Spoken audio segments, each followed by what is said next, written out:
লাউ শাক দিয়ে আলু দিয়ে শুটকি রান্না করব। এখানে কাঁচামরিচ, রসুন, টমেটো দিয়েছি, লবণ দিলাম, মরিচের গুঁড়া দিলাম, মশলা দিলাম, ধনিয়া দিলাম, হলুদ দিলাম, রসুন অনেকটা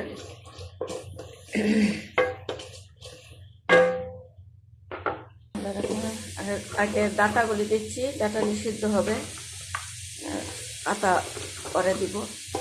যদি একসাথে দিই তাহলে কালার থাকবে না, ডাঁটা নিষিদ্ধ হয়ে যেতে পাতা কালার নষ্ট হয়ে যাবে। পাতা নিষিদ্ধ হতে সময় লাগে না। দিব শাক দিলাম,